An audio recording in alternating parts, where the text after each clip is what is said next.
देशभरात गाजलेल्या कथित नीट परीक्षा, पेपरफुटी आणि परीक्षांमधील इतर गैरव्यवहारांची नैतिक जबाबदारी स्वीकारत केंद्रीय शिक्षण मंत्री धर्मेंद्र प्रधान यांनी अखेर आज आपल्या मंत्रिपदाचा राजीनामा दिला आहे। त्यांनी आपला राजीनामा पंतप्रधान नरेंद्र मोदी यांच्याकडे सुपूर्द केला असून पंतप्रधानांनी तो मंजूर केल्याचे वृत्त आहे। आंदोलनापुढे सरकार नमले, जंतर मंतरवर जल्लोष। गेल्या महिनाभरापासून दिल्लीतील जंतर मंतर मैदानावर कॉक्रोच जनता पार्टी आणि विविध विद्यार्थी संघटनांकडून धर्मेंद्र प्रधान यांच्या राजीनाम्यासाठी तीव्र आंदोलन केले जात आहे। या मुद्द्यावर पर्यावरण व सामाजिक कार्यकर्ते सोनम वांगचुक हे देखील 24 दिवस बेमुदत उपोषणाला बसले होते, ज्यांची प्रकृती बिघडल्याने देशभरातून संताप व्यक्त होत होता। अखेरीस विद्यार्थ्यांच्या आणि युवकांच्या अभूतपूर्व एकजुटीकडे केंद्र सरकारला झुकावे लागले असून प्रधान यांच्या राजीनाम्याची घोषणा होताच जंतर मंतरवर विद्यार्थ्यांनी मोठा जल्लोष केला आहे। राजीनामा पत्रात धर्मेंद्र प्रधान काय म्हणाले? राजीनामा दिल्यानंतर धर्मेंद्र प्रधान यांनी सोशल मीडिया प्लॅटफॉर्म एक्सवर आपले पत्र शेअर करत भावना व्यक्त केल्या। त्यांनी लिहिले, मी देशातील युवा पिढीच्या भावना आणि त्यांच्या अपेक्षांचा मनापासून आदर करतो। गेल्या 10 दिवसातील घडामोडीमुळे माझे मन अत्यंत व्यथित आहे। हा माझ्यासाठी वैयक्तिक प्रतिष्ठेचा विषय नाही। जंतर मंतर आणि देशातील परिस्थितीचा फायदा देशविरोधी शक्तींनी घेऊ नये। देशाची एकात्मता टिकून राहावी आणि विद्यार्थ्यांचे भविष्य कायदेशीर गुंतागुंतीत अडकू नये म्हणून मी माझा राजीनामा आदरणीय पंतप्रधानांकडे सोपवत आहे। विरोधकांची आणि राजकीय नेत्यांची प्रतिक्रिया।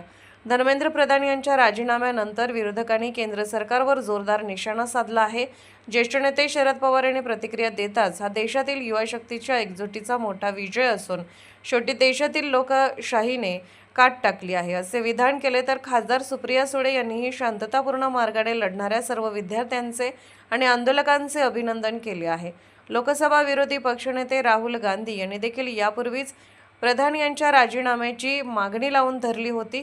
प्रधान यांच्या राजीनाम्यानंतर आता शिक्षण मंत्रालयाचा कार्यभार कोणाकडे सोपवला जाणार याकडे संपूर्ण देशाचे लक्ष लागले आहे। ब्युरो रिपोर्ट, लोकसंदेश न्यूज, नवी दिल्ली।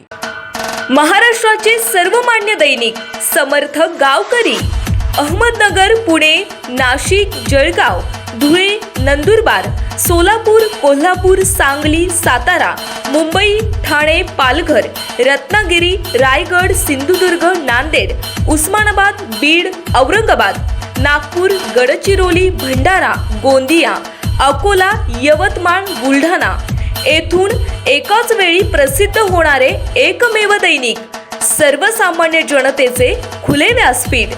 संपादक आहेत विश्वासराव आरोटे।